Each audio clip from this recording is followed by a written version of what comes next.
Boa noite a todos, bem-vindos a mais um SPP Conecta. Hoje, nesse dia 29 de junho de 2020, a gente recebe o nosso amigo Reinaldo Macedo para conversar um pouquinho com a gente a respeito da história do Mickey Mouse, o ratinho mais famoso, na filatelia brasileira. É unicamente direcionada ao Mickey na filatelia brasileira, tá deixando isso daí bem claro. Macedo, obrigado pela participação, obrigado por mais uma vez estar aqui com a gente. Lembrando que quem quiser fazer alguma pergunta durante a palestra, só abrir o microfone e fechar logo em seguida, assim a gente não tem nenhum barulho de fundo atrapalhando, mas os microfones estarão liberados. A todos nuestros amigos de Latinoamérica, muy bienvenidos. Muchas gracias por estar con nosotros. Y bueno, espero que puedan entender el portuñol de Macedo, que va a hablar un poquito despacio. Macedo, pode compartilhar a tela, fique à vontade. E vamos falar um pouquinho.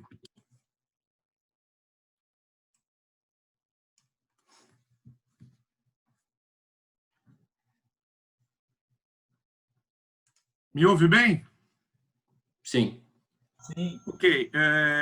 Bom, primeiro, muito obrigado pela presença de todos os amigos aqui.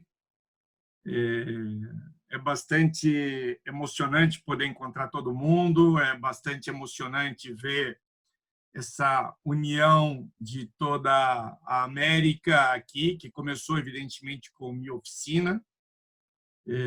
Então, vamos tentar fazer uma palestra, pelo menos um pouco interessante. Eu pediria, Igor, que você liberasse o fone do Rubem. Opa!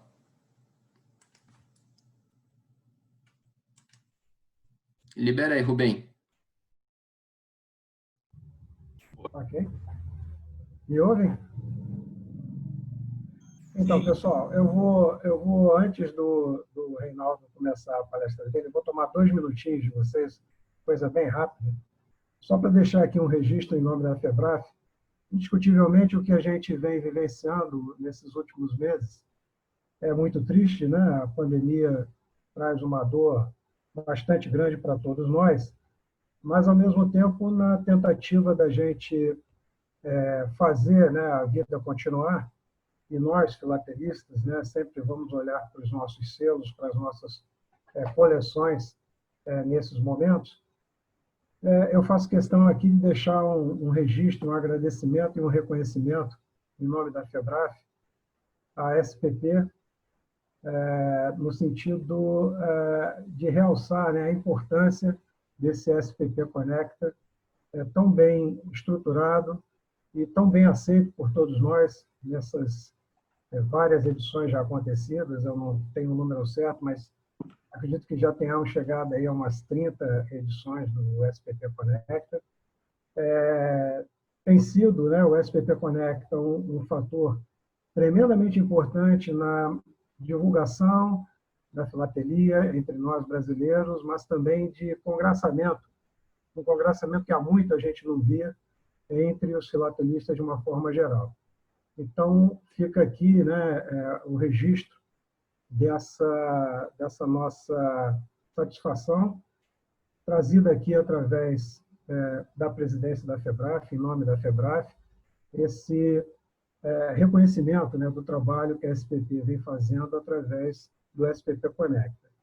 Reinaldo. E a gente oferece, então, esse singelo, assim, um singelo reconhecimento à SPP através desse diploma, ok? Mais uma vez, realçando esse trabalho muito importante que a SPP vem fazendo, no sentido de permitir esse congraçamento entre todos nós e na discussão e no envolvimento desses temas tão incríveis que a gente vem discutindo por todos esses 2, 3 últimos meses. Tá?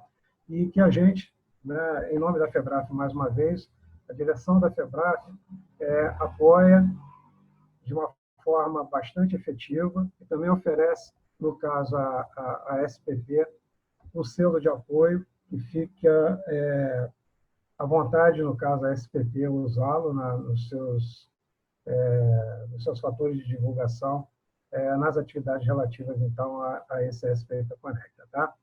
Eu agradeço de verdade a todos vocês que estão envolvidos na organização e no funcionamento, né, do SPT Conecta. Parabenizo vocês em nome pessoal e em nome, então, da federação. Tá bem? Vamos agora ouvir o Ratinho. Ok. Obrigado, Rubem. Parabéns, Igor. Então, vamos aqui começar o nosso SPP Conecta, 29 de junho de 2020. Tentando fazer uso agora do FEBRAF Apoio e, evidentemente, convidando o nosso anfitrião para fazer a apresentação e as vezes da casa, para que a gente possa tentar explicar um pouquinho a trajetória do Mickey Mouse na filatelia brasileira, que vi para muitos ao longo dessa semana que nós divulgamos a palestra, parecia uma coisa muito estranha e inacreditável.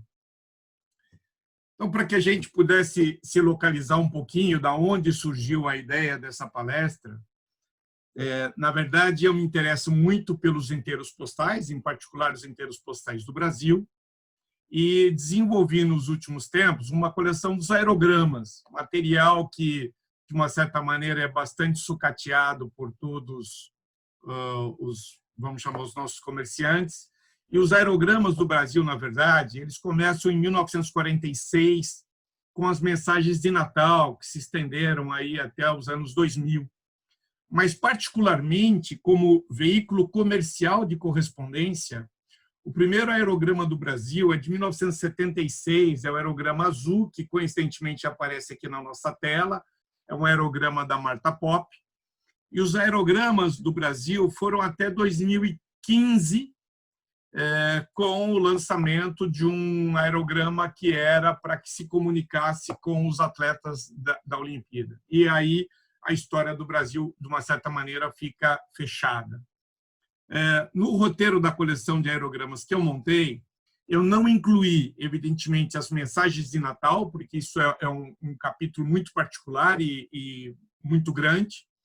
Não incluí todas as mensagens, os aerogramas sociais que normalmente o Correio desenvolveu para comemorar Dia dos Pais, Dia das Mães, Dia das Crianças, Dia dos Namorados. E também não envolvi os aerogramas personalizados, porque o volume de aerogramas personalizados é muito grande e não se tem efetivamente um controle sobre o quanto foi emitido.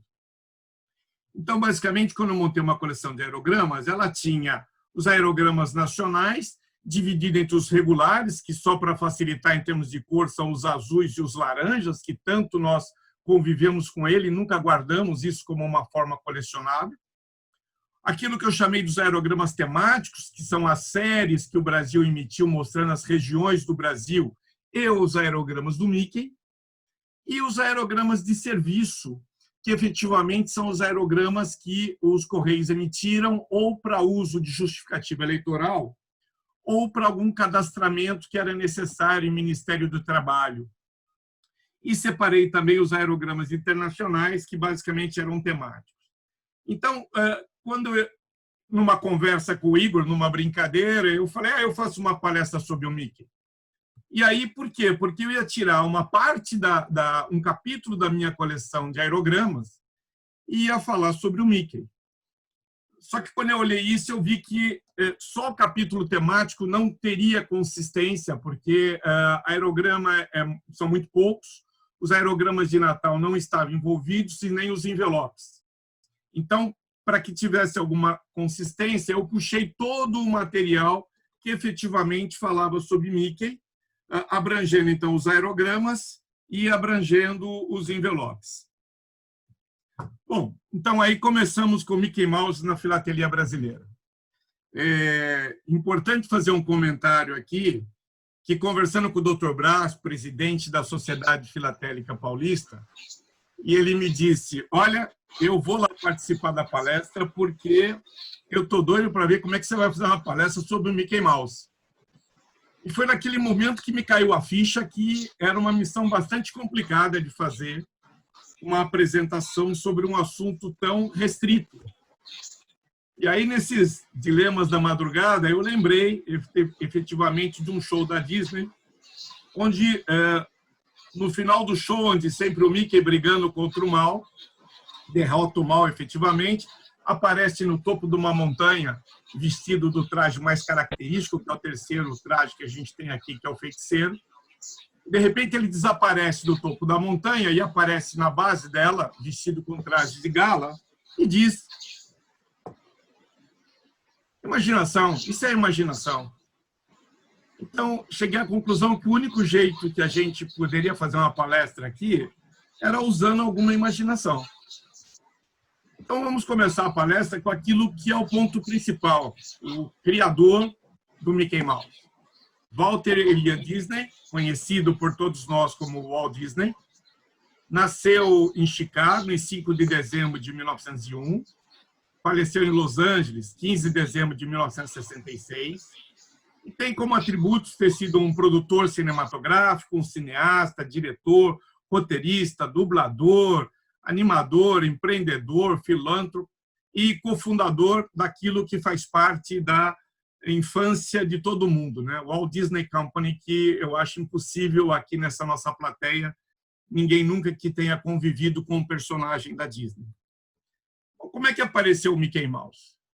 Mickey Mouse é um personagem de desenho animado que fantasticamente se tornou símbolo do Walt Disney Company. Foi criado em 1928 por Walt Disney, que o concebeu, e quem o desenhou é o desenhista Ub Iwerks. Na verdade, conta-se a história que, em fevereiro de 1928, o Walt Disney viajou para Nova York para discutir com os estúdios da Universal um aumento no seu salário, fruto daquilo do principal personagem que ele tinha naquele momento, que era o coelho sortudo chamado Oswald. Na reunião que Disney fez com a Universal, o que o Disney ouviu da Universal foi: olha, nós vamos reduzir o teu salário em 20%, e se você não aceitar, ainda nós vamos executar o contrato e vamos te tomar o personagem. Disney volta, então, para casa, uma viagem de trem, e retornando para Hollywood, ele rabisca durante o voo, durante a viagem, um novo personagem que se parecia muito com o coelho Oswald. A diferença é que esse personagem tinha um rabo mais comprido e orelhas menores. Nascia assim o Mickey, que no primeiro momento Disney o batizou como Mortimer. E a esposa de Disney, Lilia Bounds, achou que esse nome era um nome muito formal e então sugeriu que o personagem se chamasse Mickey Mouse. O Walt Disney Company celebra o aniversário do Mickey, 18 de novembro de 1928, e a data de lançamento do filme Steamboat Willie. Só que até 1980, a data de comemoração do aniversário do Mickey era 28 de setembro. Não consegui descobrir o porquê. O camundongo Mickey evoluiu de simplesmente um personagem de desenhos animados e quadrinhos e se tornou um dos símbolos mais conhecidos do mundo. O primeiro curta-metragem, ele é de 15 de maio de 1928, se chama Plane Crazy. Contudo, antes que esse filme pudesse ser lançado, a sonoridade rompeu nos cinemas dos Estados Unidos. Dessa forma, esse filme foi reprimido e a Disney estreou efetivamente o Mickey com o desenho sonoro intitulado Steamboat Willie, que foi o primeiro desenho animado sonoro que foi apresentado do Colony Theater em Manhattan, Nova York, em 18 de novembro de 1928, data então do aniversário do Mickey, para uma enorme plateia que aguardava conhecer a primeira aparição do Mickey Mouse. A título de curiosidade, no início, quem desempenhava a dublagem do personagem era o próprio Walt Disney, que fez esse trabalho de 1928 até 1946. Depois de Disney, o dublador foi James McDonald, que assumiu a vocalização do Mickey. Em 1977, ele foi substituído por Wayne Allwine, que era um aprendiz do próprio James, e que fez a voz do Mickey até 2009. Atualmente, o Mickey é dublado por Brett Ivan. Uma curiosidade importante é que o Mickey surge com calções vermelhos e sapatos amarelos. Isso foi uma plena homenagem de Walt Disney à Ordem de Molay, do qual ele era membro. O que é essa ordem? A Ordem de Molay é uma sociedade fundada por Frank Landa, a partir de princípios filosóficos fraternais, iniciáticos e filantrópicos para jovens do sexo masculino, com idade entre 12 e 21 anos incompletos. É uma organização paramaçônica, foi fundada nos Estados Unidos em 24 de março de 1919 e é patrocinada e mantida pela maçonaria. Essa ordem é inspirada no exemplo dado pelo martírio do francês Jacques de Molay, que é o 23º e último grão-mestre da Ordem dos Templários, morto em 18 de março de 1314, queimado numa fogueira, junto com Geoffrey de Charny, porque contestavam as falsas acusações de prática de heresias, como infidelidade à igreja, sodomia e adoração de ídolos. Então, isso aqui só para a gente poder se localizar a razão das cores da roupa do Mickey. A Minnie, a sua eterna namorada, o Pato Donald, o pato nervoso, o Pateta, que é um cão e é o melhor amigo do Mickey, o Pluto, que também é um cão, só que é tratado como animal de estimação. Nas pesquisas do lado científico do Mickey, o Coronel Sintra, sempre auxiliado pelo Mickey para resolver os casos de polícia em Patópolis. Os dois sobrinhos do Mickey, o Chiquinho e o Francisquinho, e os dois amigos, Clarabella e Horácio, que são sempre presentes nas histórias do Mickey. Do mesmo jeito que existem os amigos, existem os inimigos. Então, o Bafo de Onça, o pior inimigo do Mickey, que é um gato. O Mancha Negra, um dos vilões mais conhecidos do Mickey, da história do Mickey. E o Ranulfo, que em inglês tem o nome de Mortimer, primeiro nome que seria dado ao Mickey, e que é tido como um chato que sempre tenta roubar a namorada do Mickey. Esses personagens compõem a história. Mickey tem uma história bastante longa, são basicamente 8 longa-metragens, dezenas de curtas-metragens e várias séries de TV. Aqui nós temos o Steamboat Willie, que é o primeiro longa-metragem com Mickey Mouse, é o lançamento do Mickey Mouse, várias histórias que com toda certeza fizeram a infância de todo mundo, né? O Alfaiate Valente, o Príncipe e o Mendigo, Mickey o Pé de Feijão, os Limpadores do Relógio, que basicamente é o Mickey, o Pato Donald e o Pateta, o Natal do Mickey e o ícone que existe, que foi o terceiro longa-metragem da Disney, um filme efetivamente feito para o lançamento do Mickey, que é Fantasia. Fantasia é um filme lançado nos Estados Unidos em 13 de novembro de 1940. No Brasil, ele é lançado 25 de dezembro de 1940. E, de início, foi um filme que não teve grande aceitação e depois passou um filme totalmente cultuado. Fantasia, basicamente, é dividido em 8 capítulos, onde cada capítulo é ilustrado com uma sinfonia. Então, o primeiro capítulo é a Tocata e Fuga em Ré menor, de Johann Sebastian Bach. O segundo capítulo é a Suíte do Quebra-Nozes, de Tchaikovsky. O terceiro, efetivamente, é o lançamento do Mickey como aprendiz de feiticeiro, né? É aquele pequena curta-metragem que apresenta o Mickey no seu papel mais famoso. Ele é um aprendiz afobado que quer aprender o ofício antes do momento, rouba o chapéu do seu mágico, do seu mestre mágico, Jan Sid, e aí ele dá vida a uma vassoura e é todo aquele inferno, que a vassoura se procriando e fazendo aquela inundação do poço. Essa história toda é baseada numa obra de Johann Wolfgang von Goethe e, com certeza, é a parte mais importante do Mickey. O quarto episódio de fantasia é A Sagração da Primavera, de Igor Stravinsky. O quinto capítulo é a Sinfonia Pastoral, de Beethoven. O sexto é a Dança das Horas, de Amilcare Ponchielli. O sétimo é a parte mais de terror, que é Uma Noite no Monte Calvo, de Modest Monsigarsky. E ele é inspirado no demônio Chernobog, que vive no topo de uma montanha e um dia desce na noite de Halloween, justamente para assombrar e atormentar as almas do vilarejo.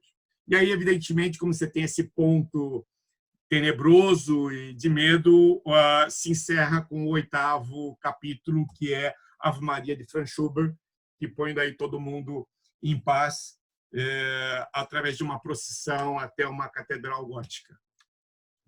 Bom, Mickey na filatelia brasileira.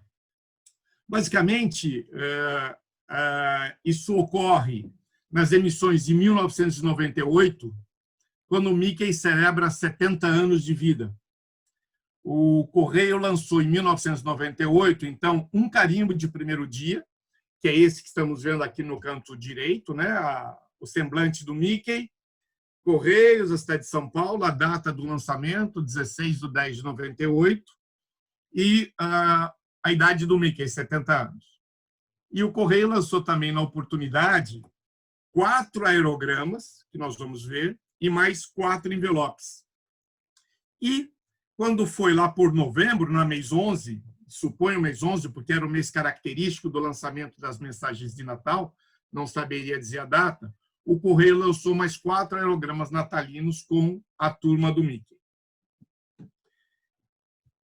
Vamos, então, aos primeiros 4 aerogramas lançados em 16 de outubro de 1998.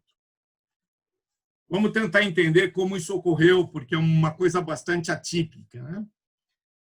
The Walt Disney Company Brasil, localizado em São Paulo, cedeu os direitos autorais para o Correio, esse é o antigo logo dos nossos Correios, para que o Correio pudesse emitir uma série retratando o Mickey Mouse. Os direitos autorais têm que ser comprados, os direitos autorais do Mickey são quase eternos.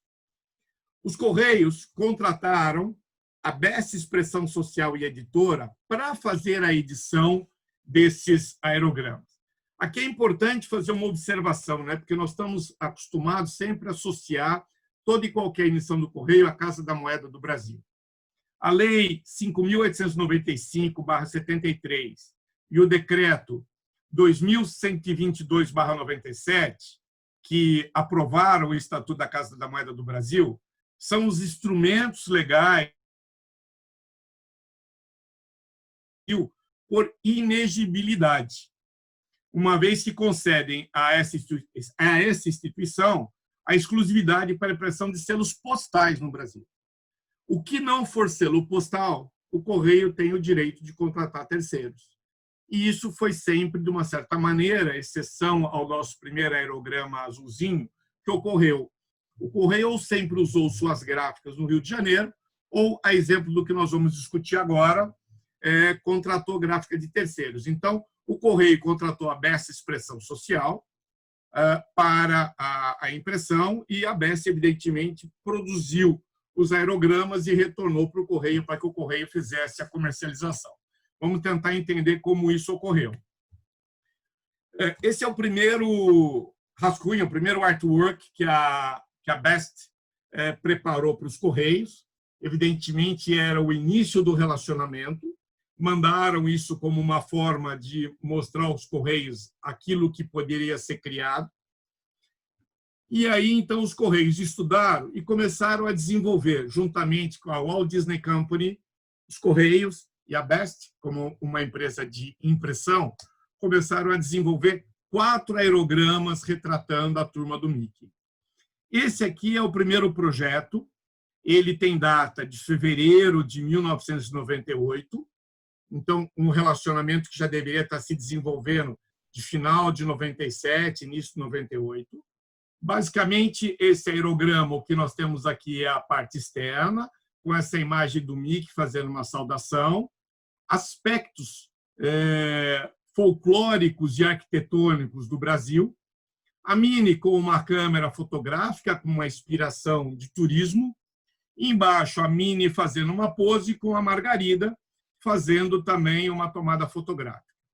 O interior do aerograma tinha as mesmas tonalidades da parte externa e traziam várias imagens lembrando o Brasil, né? Então nós temos aqui a Igreja de Brasília, temos aqui Carranca, o Congresso Nacional, prédios de São Paulo, a Jangada, e nessa posição, ou seja, na primeira dobra, existia a palavra Correios.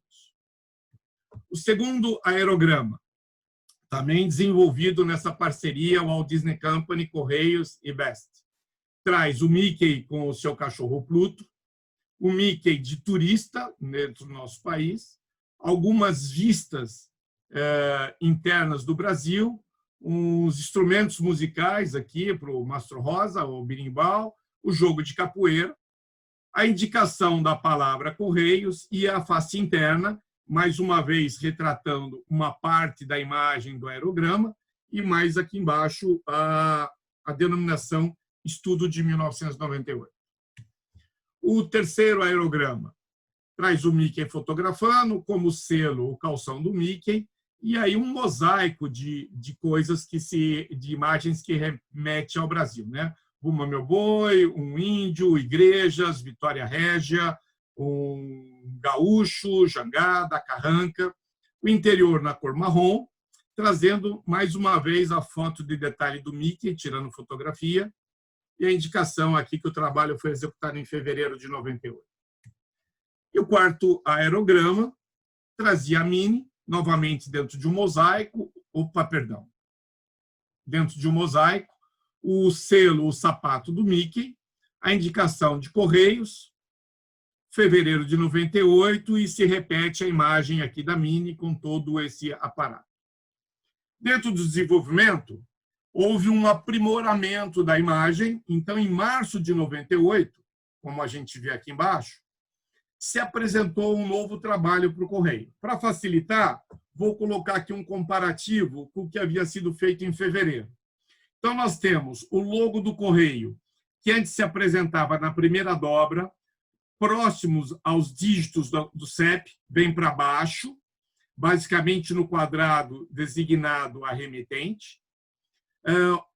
O retângulo, onde a gente tinha o nome do destinatário, que antes era branco, ele passa a receber esses detalhes aqui dessa imagem que faz fundo ao aerograma, e essa faixa branca que antes existia desaparece. Então, essa é a nova roupagem que a gente tem para o aerograma com base em março de 98. Mesma coisa acontece com o aerograma do Mickey. Então, aqui eu vou colocar o fevereiro de 98 para compararmos. Então, o logo de Correios, que antes estava embaixo do quadro de destinatário, ele desce, passa a incorporar verticalmente aqui o lado com os dizeres do remetente. E o quadro do destinatário, que antes era branco, recebe o resto da composição de imagem, basicamente, que são malas de viagem, que antes estavam interrompidas por traços brancos e agora são traços contínuos, dando assim uma estética melhor ao desenho. Mesma coisa ocorre com o outro aerograma. Vamos colocar aqui o comparativo. O logo dos Correios, que estava abaixo do quadro, se move, mais uma vez, para o quadro do remetente. O quadro, o retângulo, que tinha o nome do destinatário, que antigamente era branco, ele passa a ter essa composição, esses mosaicos, para dar uma certa estética. E o interior, que antigamente era marrom, passou agora a ser verde. E o quarto aerograma, mesmos conceitos, né? O logo do Correio, que estava abaixo do quadro do destinatário, vem para o quadro do remetente.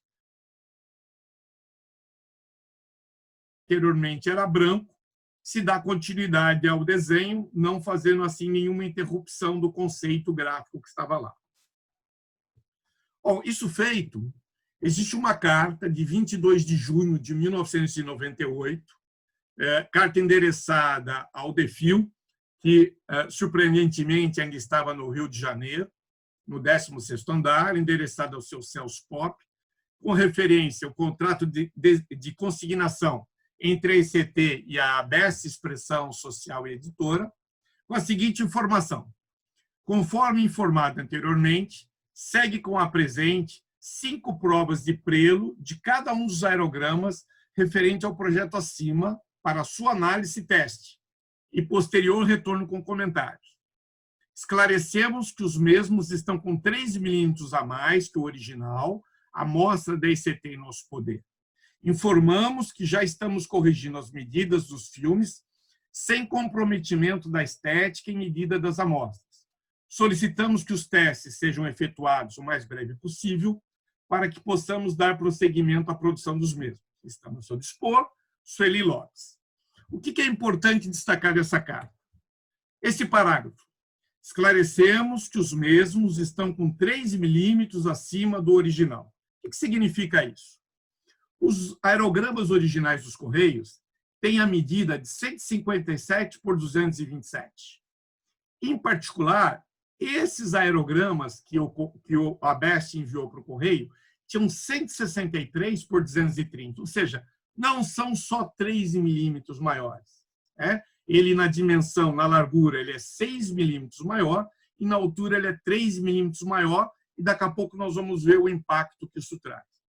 Outro ponto importante é anexo 5 aerogramas de cada referência. Então, já nesse momento, todos os aerogramas tinham o seu código de barras definido pelo Correio, e o Correio trata doravante cada um deles por esse código. Então, aqui estão 2 das 4 provas feitas, onde o que é importante observar? Primeiro, na parte interna, os números dos aerogramas, os códigos dos aerogramas já estão gravados. Segundo, o papel é um papel acetinado, diferente do papel opaco que normalmente o Correio trabalha. As dimensões, como já foi explicitado na carta, são maiores as que os aerogramas vão ter.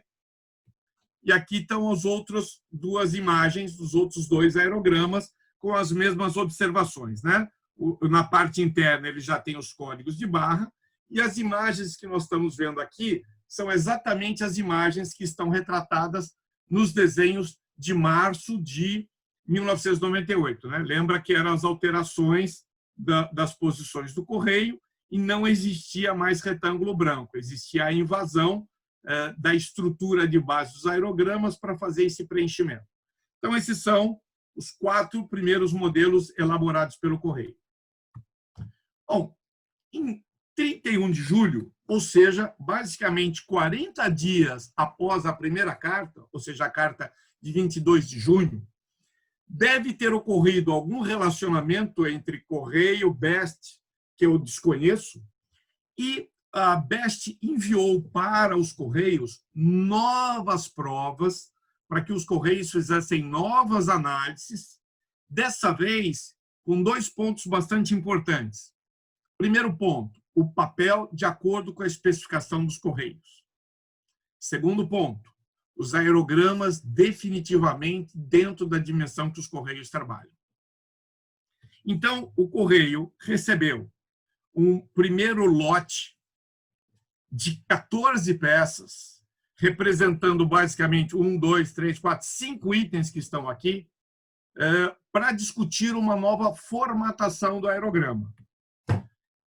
Então, esse é o ensaio 2. Vamos esclarecer por que eu estou chamando de ensaio. Isso é importante. Porque se nós olharmos o primeiro desenho, vamos só puxar ele aqui como referência, eu não tenho ainda definido qual é o selo, então o primeiro tinha o selo claramente, fácil de eu comparar aqui o Mickey Mouse. Agora, eu não tenho mais o Mickey Mouse colorido, o que eu tenho é a cara do Mickey, então eu ainda estou estudando, não é a concepção final, não é um estudo de cor, e sim é um estudo de forma. Então, o Correio, rapidamente, se nós olharmos aqui, nós vamos ver que nós estamos tratando com outro material. Mas, se vocês lembrarem, a BEST comunicava ao Correio que as primeiras provas que ela mandou tinham uma dimensão diferente da dimensão que efetivamente o correio trabalharia. O que gera isso? Primeiro ponto, se nós olharmos aqui, a igreja, que antigamente estava exatamente na linha de dobra, passou a estar para baixo, né? Lembra que o tamanho da prova ou do ensaio realizado pela BEST era maior, então agora ele está tendo que readequar. Então, esse é o primeiro ponto. Segundo ponto importante, se nós observarmos a máscara, ela tem basicamente 2 desenhos fora, né? Ela tem o canto superior da máscara totalmente fora da linha serrilhada. Aqui eu só tenho uma ponta dela saindo. E o terceiro, evidentemente, é a distância do Bumba Meu Boi para o selo, né? Aqui eu tenho o Bumba Meu Boi muito mais próximo, aqui ele está mais distante, mostrando que foi necessário fazer toda uma readequação de posicionamento da imagem para que pudesse se sair daquela dimensão de 163 para 227, se não me falha a memória, tirando 3 milímetros de cada ponto. Bom, mas o que era o objetivo do correio? O objetivo do correio o controle pelas máquinas leitoras, através da aplicação de fluorescências. Então, aquela listagem grande que a BEST envia para os correios não tinha só a finalidade de adequação do selo ou da adequação da imagem dentro do tamanho do aerograma. Tinha também a finalidade de discutir como seria a aplicação da fosforescência. Então, nessa primeira imagem, nós temos a fosforescência basicamente atingindo todo o selo, e eu chamei de quadrado pleno. Vamos para o segundo modelo, ensaio 2. Então, esse é o primeiro modelo, sempre só para a gente fazer um comparativo.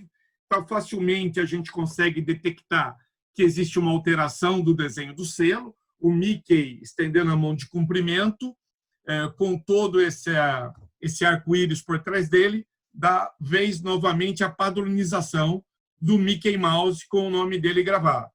Além disso, o que a gente tem que observar? Para abrir destaque a serrilha, muda de posição.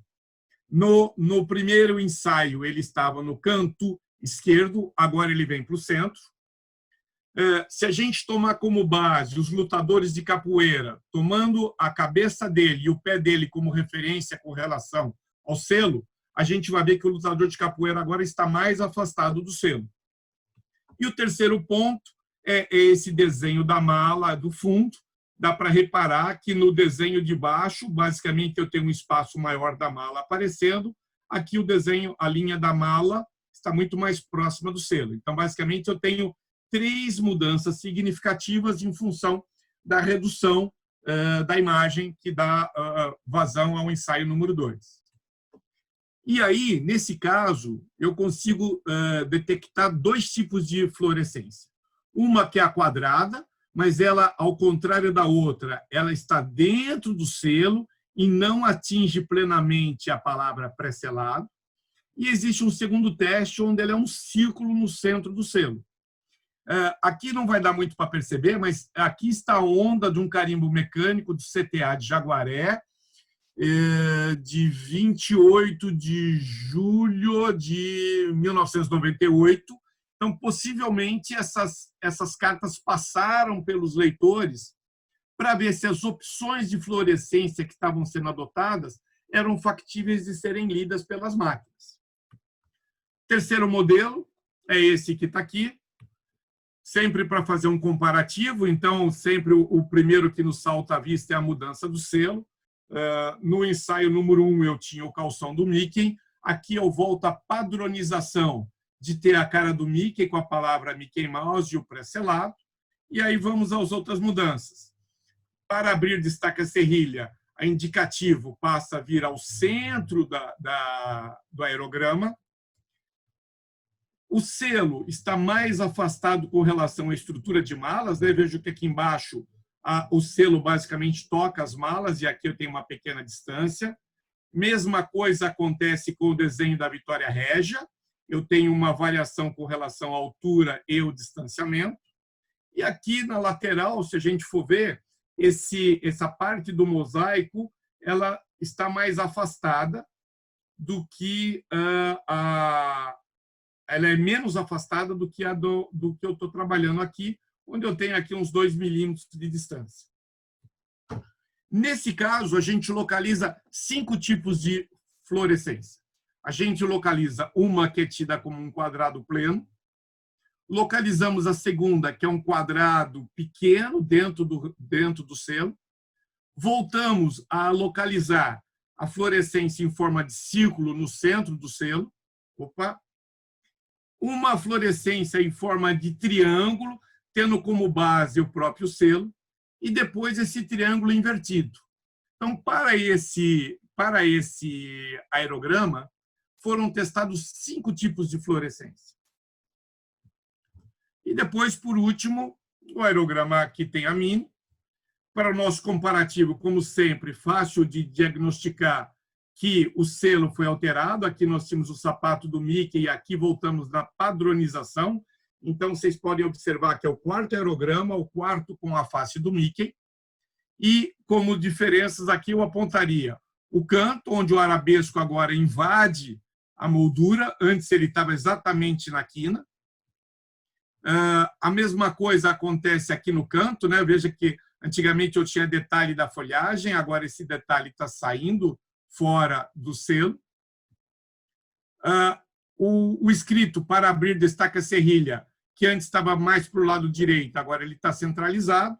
E, por último, esse quadro que tem a igreja, antes ele era mais afastado, ou seja, ele estava na parte da serrilha, agora, basicamente, ele está 100% dentro do aerograma. E, nesse aerograma, a gente consegue detectar 4 estudos de fluorescência. Um, internamente ao selo. O segundo, de forma circular. O terceiro, o triângulo na posição normal. E o 4º, o triângulo invertido. Isso nos dá a seguinte tabela. Com o retângulo, com o quadrado preenchendo todo o selo, eles se apresentam em 2 aerogramas. Com o quadrado interior ao selo, eu consegui encontrar em 3 aerogramas. Com o círculo ao centro, apareceram em 3 aerogramas. Com o triângulo na posição normal, em 2. E com o triângulo invertido, 2. Se vocês observarem no começo do trabalho, eu dizia que lá 14 provas foram enviadas para os Correios fazerem um estudo. E aqui a gente...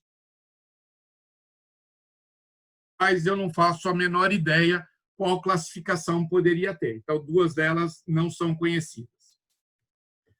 Voltando à carta de 31 de julho, se lembra que nós discutimos aqui selo com Mickey Mouse, mas existe uma segunda coluna apresentando selo contorno Mickey, ou seja, a BEST ofereceu naquela oportunidade 2 estudos para o Correio. Um com a carinha do Mickey, como nós vimos, e o segundo com o contorno do Mickey, que sempre é a figura mais famosa, né?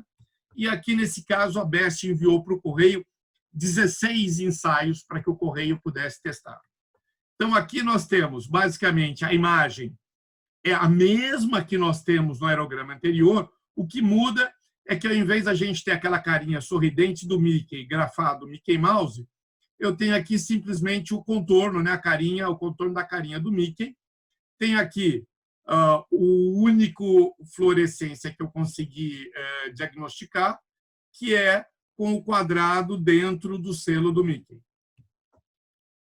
Segundo, que agora eu estou chamando de prova, porque agora, basicamente, só voltando aqui, é a concepção final que vai para o aerograma a ser emitido, que nós vamos ver já já. Então, passou a ser uma prova, porque a única coisa que o Correio está estudando agora é como vai ser aplicada a fluorescência.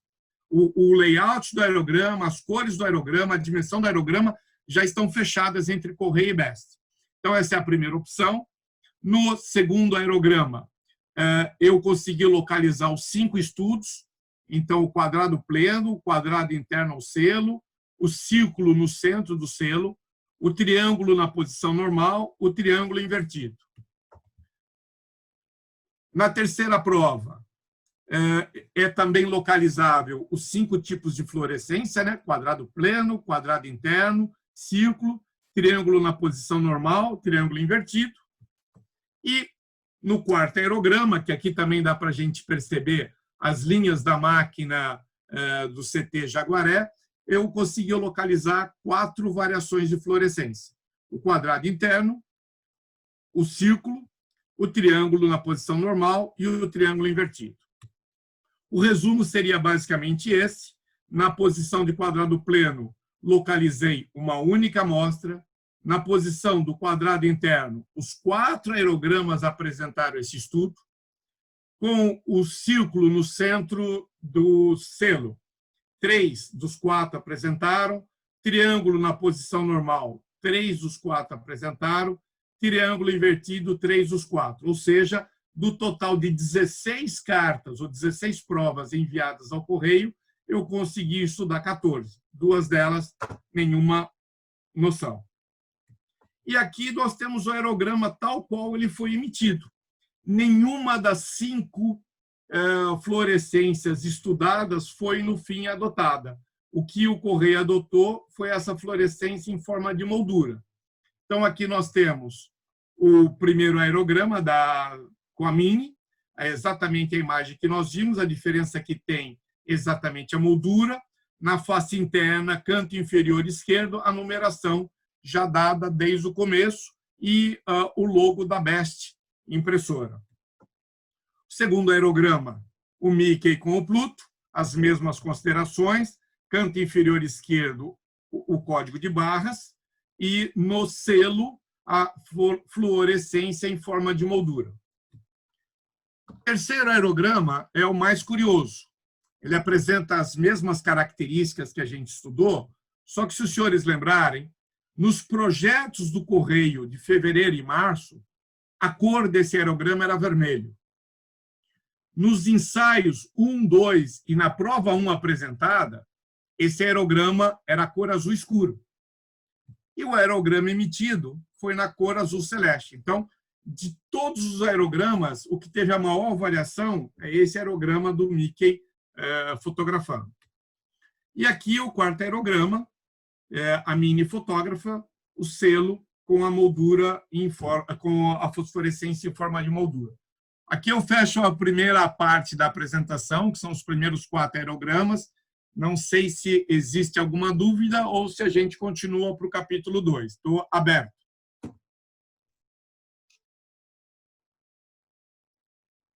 Alô, alô? Vocês me ouvem? Ouço. Sim, ouvindo. Okay. Ô, Fernando, passo para o segundo capítulo ou temos alguma pergunta? No momento, não. Que bom. Para mim está sendo muito claro. Oi, Ludinha. Reinaldo, eu só estou muito satisfeita relembrando esse trabalho tão lindo que os Correios fazem. E você é muito minucioso, viu? Parabéns! Nossa! Esses aerogramas são fantásticos, recordei deles. Então, um grande trabalho que o Correio fez. Isso. Então, vamos lá. Obrigado, Ludinha. O Correio também emitiu 4 envelopes, em 16 de outubro de 1998. Então, mesmo processo, o Walt Disney Company cede os direitos para o Correio. O Correio contrata uma outra empresa que não a Best Expressão. O Correio contrata a Planalto Indústria de Artefatos de Papel, também em São Paulo. E a Planalto é a empresa incumbida de preparar o material e retornar aos Correios. Bom, esse é o primeiro projeto, a exemplo daquele que nós mostramos nos primeiros aerogramas. Eles são desenvolvidos em fevereiro de 98. Basicamente, aqui nós temos o envelope de cor verde, o Mickey numa posição de descanso e o logo dos Correios na parte inferior direita, internamente as carinhas do Mickey e papéis de carta. Esses papéis de carta, supostamente, aí eu não tenho como afirmar, também foram emitidos na época e também devem ter sido vendidos como uma fórmula de estímulo a escrever. Eu não tenho esses papéis de carta, então por isso eu não posso afirmar. O segundo modelo, em tom amarelo, no canto inferior direito, o logo do Correio, No canto superior direito, o pré-selado, com a cara do Mickey, escrito Mickey Mouse. O interno, exatamente o mesmo padrão, as carinhas do Mickey com folhas de papel de carta. E um papel de carta aqui do Mickey viajando. Terceiro modelo, tom azul. Canto inferior direito, logo dos Correios. Canto superior direito, o pré-selado, o Mickey aqui dançando ou se animando. Tudo isso sendo feito em fevereiro de 98, e um papel de carta. E aqui o quarto envelope, no tom roxo. No canto inferior direito, o logo dos Correios. No canto superior direito, o Mickey escorregando. E o papel de carta. A exemplo do que ocorreu com os aerogramas, em março, o Correio fez uma revisão do projeto, mas a única alteração que nós temos aqui nesse caso é que o logo, que anteriormente estava no canto inferior direito, passou a estar agora no canto superior esquerdo. Isso acontece no envelope verde, mesma coisa no envelope amarelo, no envelope azul e no envelope roxo. Ou seja, foram mantidas as mesmas características dos estudos de fevereiro e março. E aí o Correio lança os envelopes, em 16/10 de 1998, com características totalmente contrárias aos estudos que a gente acabou de ver. Então, aqui nós temos um espécime, um modelo. Ele adota a imagem que nós tínhamos visto nos estudos do aerograma, a carinha do Mickey sorrindo com a palavra Mickey Mouse. O logo do Correio vai para o verso do envelope. E aqui a gente tem um envelope com uma estilização, quem sabe, do Mickey, com o nome Mickey Mouse aqui no canto. Mesma coisa para o envelope amarelo. Aqui nós temos um espécime. O logo dos Correios, nesse caso, está no canto superior esquerdo, carinha do Mickey Mouse, aqui o espécime e aqui o padrão do envelope. Azul. Aqui nós temos um espécime e tem um outro com o carimbo de modelo fornecido pela Planalto Indústria de Artefatos e Papel, que foi a empresa contratada pelos Correios a fazer essa impressão. E o último aerograma, perdão, o último envelope, mantendo o mesmo padrão, ou seja, o Mickey Mouse sorrindo, a tonalidade se mantém aquela do estudo, mas as imagens nada a ver, e o logo do Correio vem para trás. Contrário aos aerogramas, esses envelopes não têm código de barra, eles não têm numeração de indicação. A numeração de indicação aparece somente nos pacotinhos que o Correio vendia com 5 envelopes dentro dele. Então, o Correio tinha um saco plástico, dentro desse saco plástico vinham 5 envelopes. Então, se são só 4, significa que são sortidos. Ele dava o tamanho do envelope, comunicava que já é um documento pré-selado, no verso a informação do órgão impressor e o código de barra 87020024-0, que significava exatamente esse pacotinho aqui com os 5 envelopes. Ou seja, nenhum envelope de forma isolada possui um cadastramento. E, por último, vamos chegar no Natal, que são os aerogramas de Natal de 1998, onde o Correio vai no mesmo processo e volta a usar a Best Expressão Social Editora como fonte de impressão. Dá 2 motivos a gente pensar. Primeiro, um insucesso no trabalho com a Planalto, ou que a Best Expressão se especializou em fazer a impressão de aerogramas. Então, o mesmo procedimento, o Walt Disney Company cede para os Correios o direito de utilização da imagem do Mickey. Os Correios conversam com a Best Expressão, a Best Expressão prepara os aerogramas e submete ao Correio. Então, aqui é o primeiro aerograma de Natal emitido, possivelmente em novembro de 1998. No canto inferior esquerdo da parte interna existe o código de barras que define o produto. Na parte interna, sempre colorido um detalhe do que estava na parte externa do aerograma, respeitando aqui novamente, ou seja, a Best novamente utilizando simplesmente o contorno do Mickey como o selo pré-pago que estava aqui. Aqui, de novo, voltamos à parte interna, o Mickey escrevendo uma carta, o código que define o aerograma, que está aqui no canto inferior esquerdo, a imagem interna, de forma monocromática, repetida na parte externa do envelope, com mais algum detalhe reportando ao Mickey, o selo, o contorno da carinha do Mickey. O terceiro aerograma de Natal, se repete o processo, um código de barras no canto inferior esquerdo, o detalhe do desenho interno na parte externa, sendo que aqui a gente tem que observar que o Pato Donald muda de posição, né?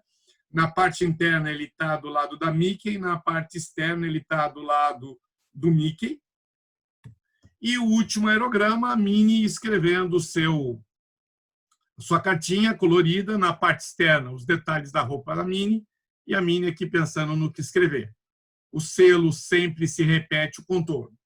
A exemplo dos envelopes, o correio fez um set, um pacote, onde esse pacote continha 4 aerogramas, ou seja, um aerograma de cada modelo, explicitava o tamanho do produto, comunicava que é um produto do correio, comunica que já vem selado, e na parte externa, a indicação de quem fez a expressão, no caso aqui a Best, os dados da Best Expressão Social Editora, e um código de barras que caracterizava exatamente o pacote com os 4 aerogramas. Esse código é totalmente diferente dos códigos que a gente tem nos 4 aerogramas. Como referência, já que nós estamos falando somente de material pré-selado, pré-estampado, eu consultei o Mário Xavier, que nos fez a gentileza de informar que de 1 de dezembro de 1996 a 30 de novembro de 1998, ou seja, não esqueça que o material é emitido em outubro de 98, o porte não comercial custava 15 centavos de real até 10 gramas, e como os aerogramas de Natal foram emitidos em novembro, e possivelmente, tanto que os aerogramas como Natal devem ter sido utilizados ao longo de dezembro e começo de 1999, também me foi informado que o porte não comercial, e aí até 20 gramas, passou a ser de 22 centavos. Aqui são as referências que eu usei. Basicamente, as informações históricas todas saíram de pesquisa no Wikipedia e utilizei um artigo que eu escrevi, dizem na Filatelia Brasileira. Eu escrevi para a revista da FEFIBRA, a Filatelia Brasileira, em julho de 2011, na revista número 15. E a exemplo de como nós começamos, nós terminamos, né, usando a imaginação.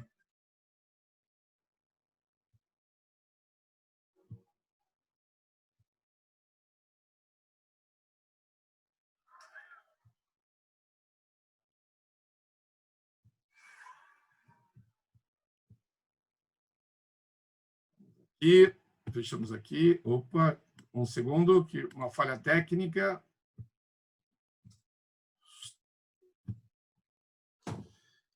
Agradeço todo mundo ao tempo e, caso exista alguma dúvida, eu estou às ordens. Macedo, obrigado. Obrigado pela... Falei que ia ser curtinho. Bela conversa. Eu estou surpreso com o quão curtinha foi. Obrigado por mais uma vez mostrar para a gente um belo estudo. Realmente, como disse a Lourdinha, muito minucioso, como sempre, bastante atenção ao detalhe. Parabéns pelo estudo, parabéns pelas peças, até porque eu já vi a sua coleção e é muito rica em peças, muito bonita. Então, gente, aberto a perguntas, quem tiver interesse. Primeiramente, antes de qualquer pergunta, eu só queria te dar os parabéns. Você, mais uma vez, nocauteou o recorde, 85 participantes pelo Zoom e 5 pelo Facebook. Então, 90 participantes. Muito bem. Obrigado a todos. E meu reconhecimento. E já aproveito também e agradeço o reconhecimento dado pelo Rubem e pela FEBRAF para a gente, pelo nosso trabalho da SPP, pelo trabalho da SPP Conecta, em continuar aproximando o pessoal mesmo nesse momento em que está cada um num canto. Então, muito obrigado, Rubem, muito obrigado, FEBRAF, Macedo, obrigado. Gente. Ô, Igor, posso fazer uma pergunta? 2. Primeiro, eu gostaria de parabenizar o Reinaldo pela minúcia, o cuidado que ele tem sempre em montar uma coleção, em realizar o estudo das peças, né? E um estudo filatélico das peças temáticas. Isso aí agrega demais para a nossa filatelia, mostrando a relevância desse estudo com uma análise bem técnica, no aspecto filatélico dos temas colocados, né? Mas uma pergunta que eu sempre gosto de fazer em relação a essas coleções temáticas e coleção de modo geral, expositiva, qual foi a peça que mais te deu, assim, aquele orgulho de ter conseguido, sabe? Aquela vontade mesmo de ter a peça, e quando você conseguiu, você teve efetivamente ali uma sensação muito boa, né? Aquela sensação de, nossa, consegui essa peça. Qual que é a peça que você realmente aí tem um carinho muito grande? Primeiro, eu queria fazer uma observação bastante importante. Alô, alô? Oi, tô ouvindo. Que ficou branco. Ok.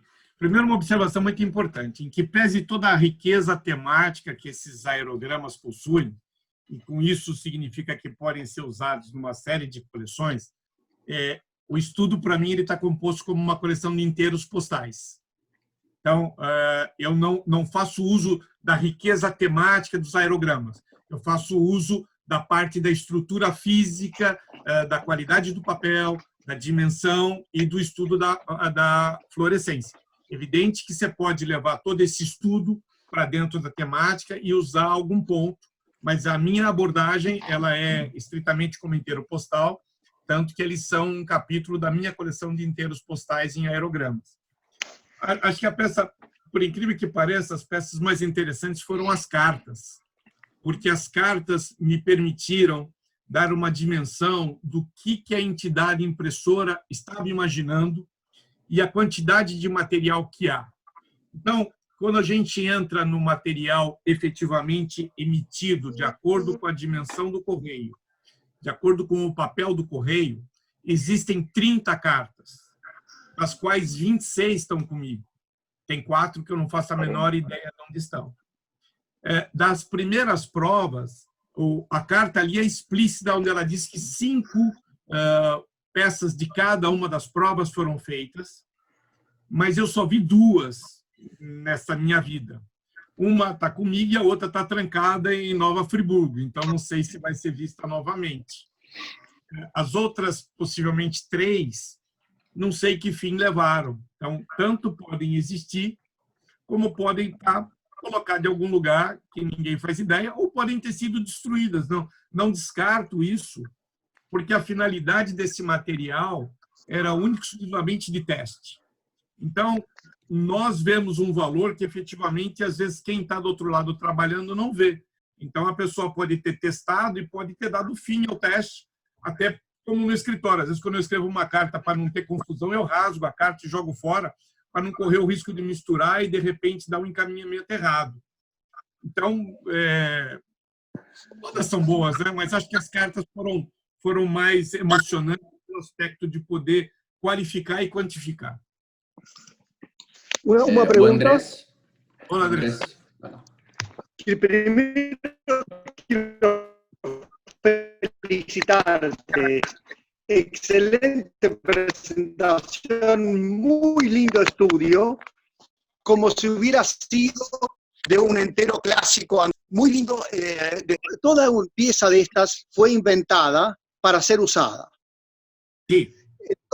Porque para eso son, aun cuando el correo normalmente lo emite para vendérselo a los filatelistas y quedarse con el dinero sin brindar un servicio, que es un gran negocio, pero muchos coleccionistas lo usan. Y yo soy más bien historiador postal. Y si yo hubiera estado en Brasil en ese momento, a mí me hubiera gustado, esos fueron emitidos para uso interno. Yo les hubiera puesto sellos al lado para completar el porteo al exterior y lo mandaba al exterior. ¿Eso era posible? completar el porteo y mandarlo al exterior? Sí, sí, es posible. Mira, el porte que tiene es un porte para uso interno, pero como todos los tinteros postales, si tú haces el pago complementar y evidente aclara a la gente de correo que tiene un pago o que está haciendo el complemento, seguro que podrías enviar al exterior, pero no conozco ningún aerograma de Mickey que fuera enviado al exterior. ¡Qué lástima! ¡Qué lindo hubiera sido! Sí, sí, seguro. Te felicito, muy lindo. Muchas gracias, Andrés. Passo agora a palavra ao Brás, que pediu a palavra. Brás?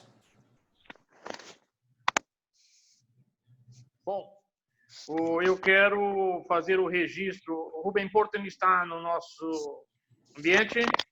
Sim. Sim, está. Tá. Bom, Reinaldo, na verdade eu te desafiava, eu resolvi que nunca mais te desafio, tá bem? Afinal, você conseguiu dar riqueza a uma abordagem que, confesso a você, que eu não tinha atração pelo assunto, mas você tornou o assunto atraente, tá bem? E, portanto, mais uma vez, a SPP fica com esse débito para com a sua disponibilidade de enriquecer os nossos momentos. Rubem, ver a FEBRAF certificando aquilo que nós estamos fazendo e trazendo para nós o troféu desse reconhecimento é uma coisa muito especial. Quero dizer que Igor tem sido um dos grandes arquitetos de tudo aquilo que está acontecendo. Mas é a tal história. O clube, a SPP funciona como um clube de futebol. Sem os demais jogadores eu não consigo fazer gol, não é? E, portanto, o Miguel que está me ouvindo, Tony, eu não sei se está no nosso meio, né? Eu acho que não está conosco, né? Acho que não. Bom, enfim, essa equipe reunida de 4 e somada a todos aqueles que estão conosco, nos incentivando, trabalhando conosco e nos ajudando, faz chegar aonde chegamos. E, portanto, Rubem, parece-me que vale a pena esse jogo, porque, afinal de contas, esse certificado é um grande gol. Muito obrigado por tudo. Igor, você agora tem que completar com o seu trabalho e a sua palavra. Posso só fazer uma consideração, Brás? Sim. Duas, na verdade. Aproveitando um pouquinho da fala do Andrés, é que isso mostra que, da mesma forma que na filatelia clássica, que nós podemos fazer um desenvolvimento, um estudo sobre um material mais nobre, esse mesmo estudo pode ser aplicado a um material mais simples, que são, no caso que nós estamos discutindo aqui, os aerogramas.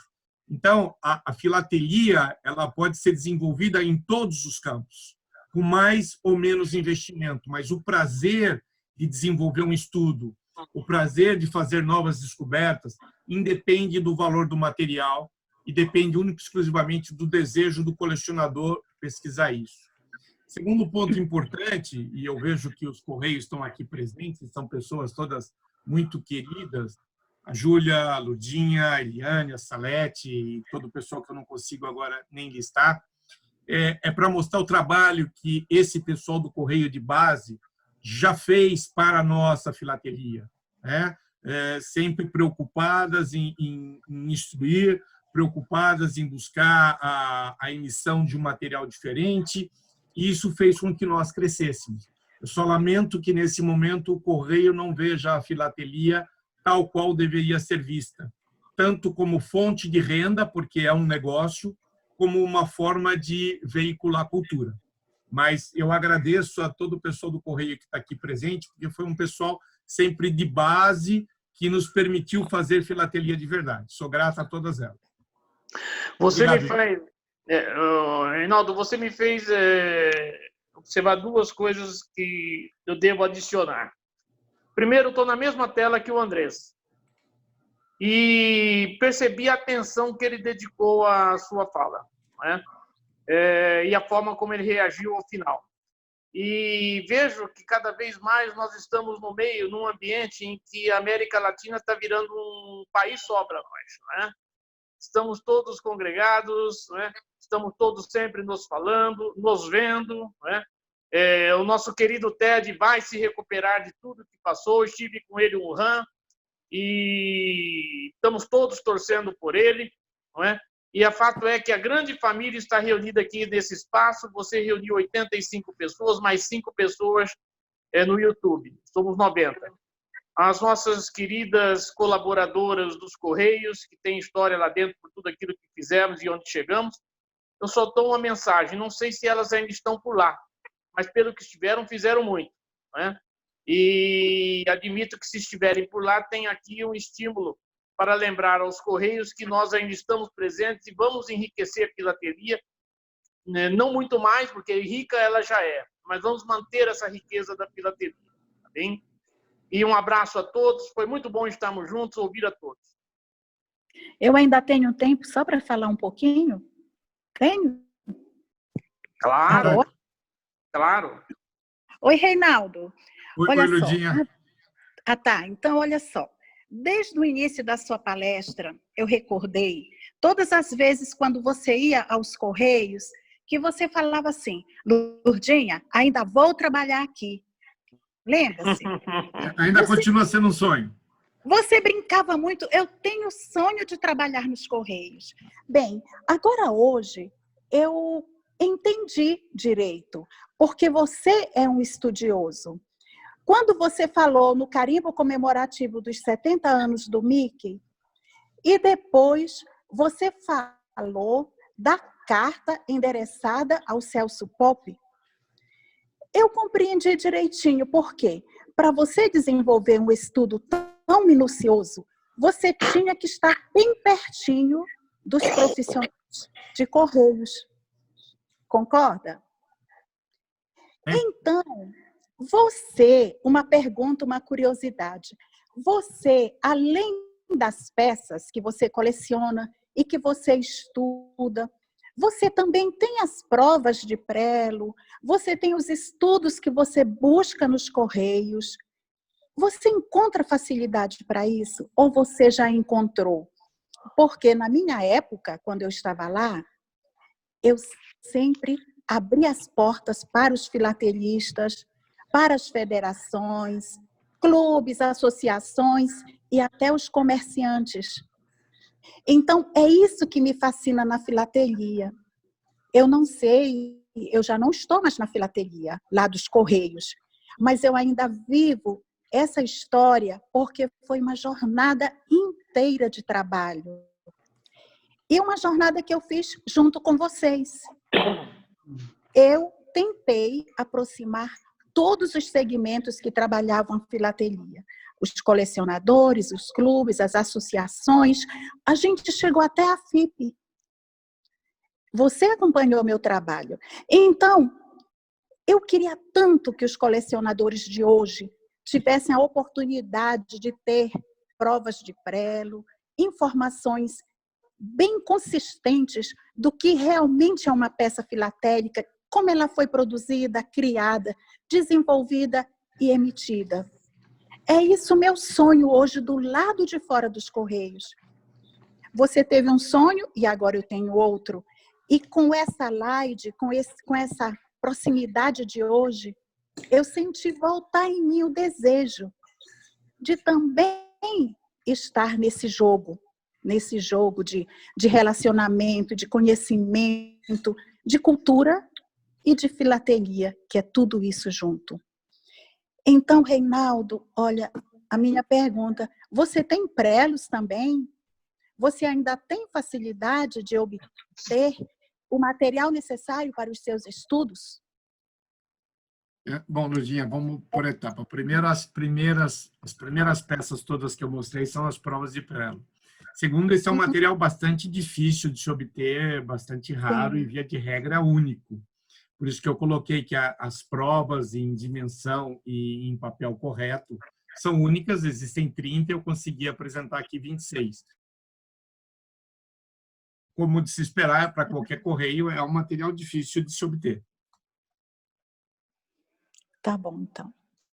Então, parabéns, Reinaldo. Imagino o seu sacrifício. Beijo enorme. Beijo também. Bom, temos o Anit agora e o Henrique também para poder falar. Depois, gente, fiquem à vontade, não precisa mais usar o chat. Macedo, boa noite, tudo bem? Oi, Amitinho, tudo bem, e você? Primeiro, tô legal. Olha, gostei muito da tua palestra, né? Para quem tem a minha idade, o Mickey Mouse, ou toda a figura, todas as figuras que o Walt Disney produziu, tem um espaço muito grande no coração da gente. Mas Verdade. eu só queria te mostrar uma coisinha que não é filatélica, mas tem a ver com o começo da tua palestra. Você falou do filme Fantasia do Walt Disney. Sim. Tá, eu assisti esse filme, eu era garoto no Cine Júpiter, lá na Penha. Eu quero te mostrar uma caixa. Tá? Essa aqui é a caixa. Ah, esses são os DVDs.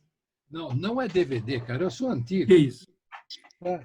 Ainda tem essa caixa, um certificado de autenticidade.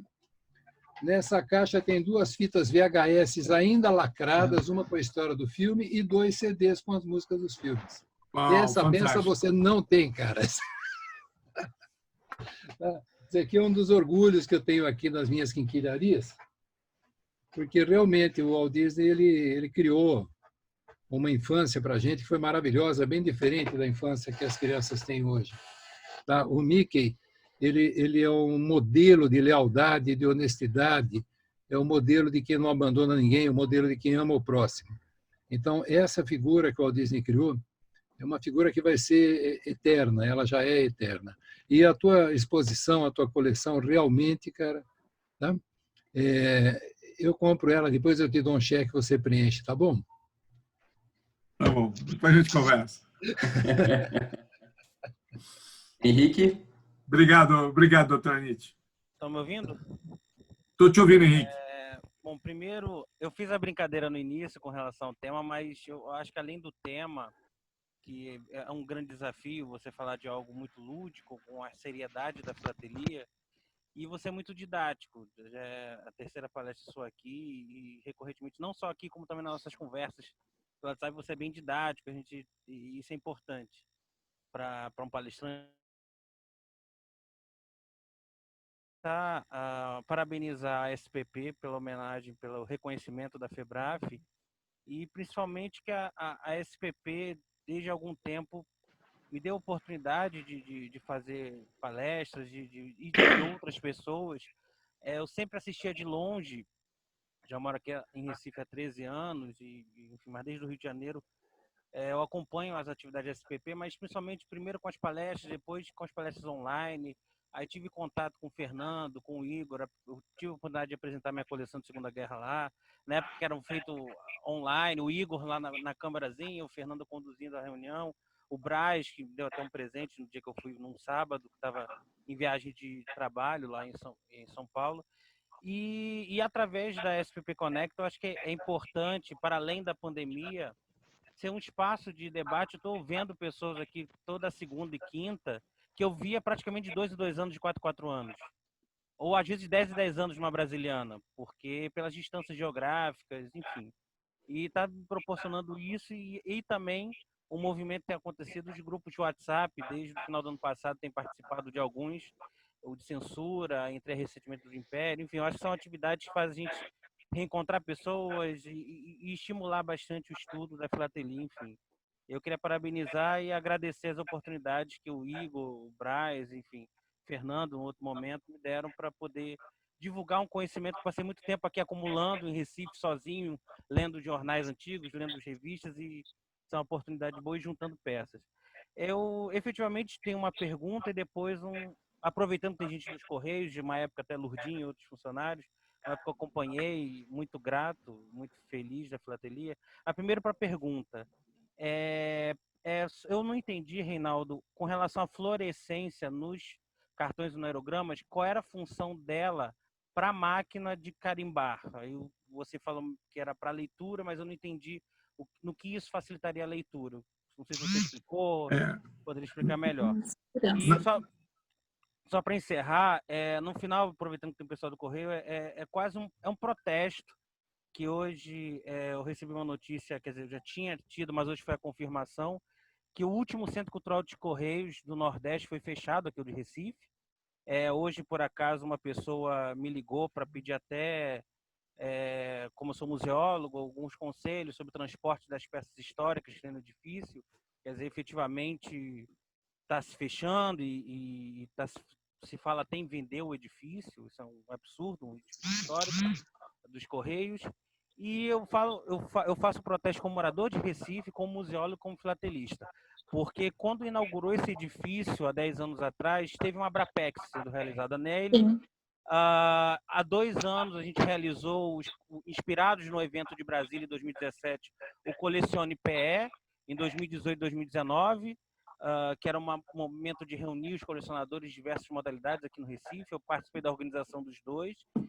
E assim, era uma casa que nos respeitava, mas desde o ano passado, quando, por causa de uma queda de um pedaço da fachada, se colocou tapumes na fachada do prédio, na entrada, a gente já percebeu que havia um sucateamento.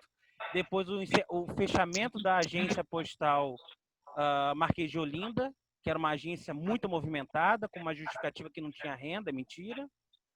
E depois, agora, com o fechamento do Centro Cultural. Eu lamento, como filatelista, como eu falei, era um espaço que a filatelia pernambucana utilizava nos últimos anos.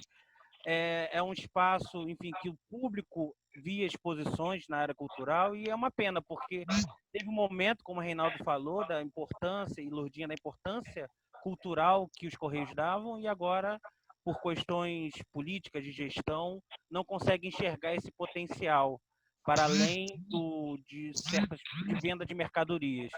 Enfim, é isso que eu queria falar. Desculpa, eu só queria aproveitar a oportunidade, somente porque está sendo gravado. Eu acho importante. Enfim. Reinaldo, obrigado.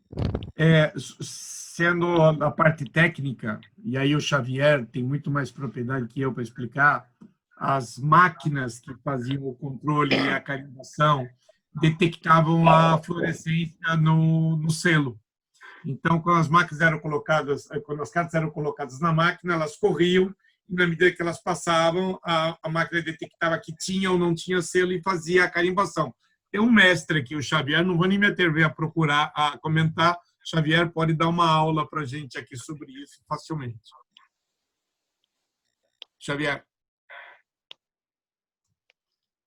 Mas exatamente isso, né? A leitura era feita por essa fosforescência que está no selo.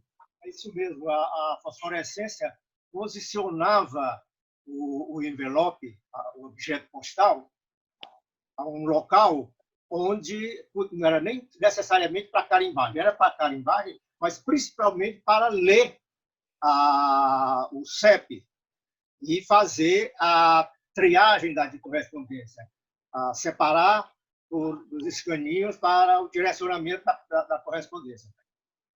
O CEP lia, era o endereço, vamos dizer, a codificação do endereço para fazer a distribuição da correspondência, além da carimbagem. Carimbava no local certo e lia o código postal. O formato, como o Reinaldo mostrou, triangular, quadrado, retangular. E era independente. Né? Ou não? Independente? Tá. Era independente. Podia ser aquele que desse, vamos dizer, mais segurança. Certamente o quadrado inteiro deveria ser o mais conveniente. Mas talvez por questões econômicas, porque um pedacinho só também seria suficiente para a leitura da máquina.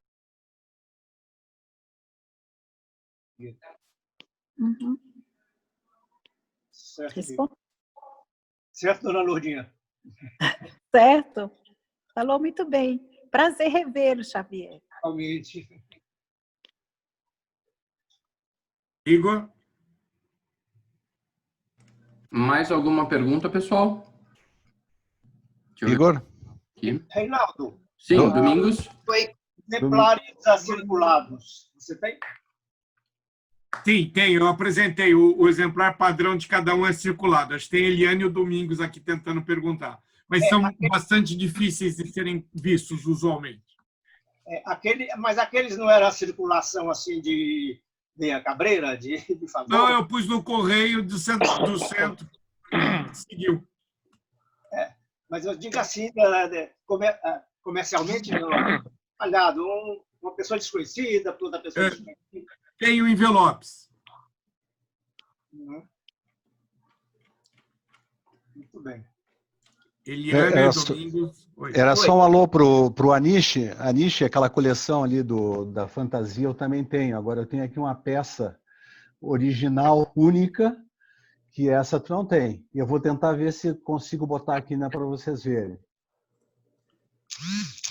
Isso é um desenho a nanquim, feito pela minha mãe em 1934. Ou seja, 6 anos depois, o Mickey já era famoso no Brasil. Legal, muito bacana. Luciana? Eu amei de novo.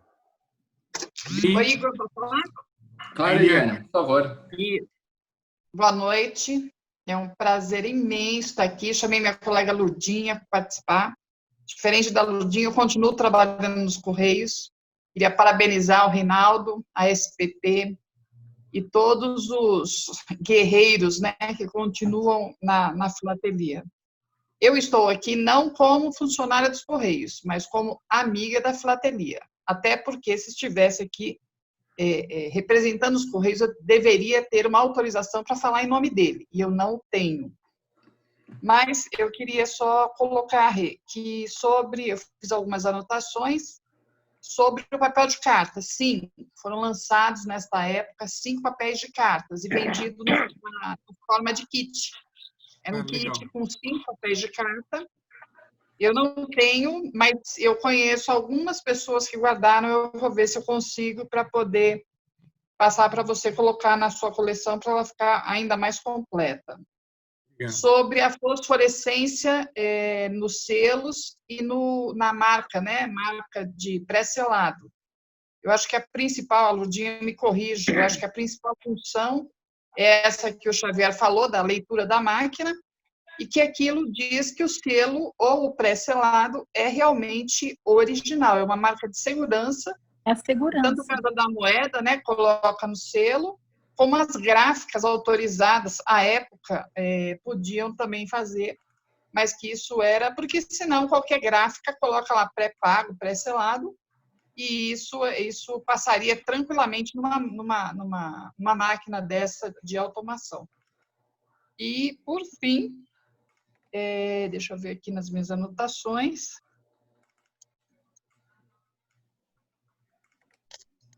É exatamente isso. A última era essa, da tinta, né? Da fosforescência. E é isso. Beijar a todos. Obrigado, querida. E agradecer pelo trabalho que está sendo feito, que está sendo realmente uma reorganização da filatelia, no meu ponto de vista. Estamos renascendo. Obrigado. Nada, um beijo para você também. Para todos. Deixa eu só falar. Parabéns, Igor. Obrigado. A todos nós. Gente, mais alguma pergunta? Posso fazer um convite? Opa, até 2. A exemplo do que a gente está fazendo aqui na SPP Conecta, todo dia à noite existe o Mi Oficina, que é uma reunião dos amigos da América como um todo, em que existe todo tipo de discussão. Hoje vai ser apresentado pelo Afonso Molina os selos referentes ao centenário Costa Rica. O número que vocês têm que usar para acessar o Mi Oficina no Zoom é o 7666 39 417. Vou repetir. 7666 39 417. Certeza que vai ser um prazer a todos os amigos latinos que estão aqui participando, poder receber nós brasileiros também lá para integrar essa reunião e, com isso, a gente sempre poder crescer.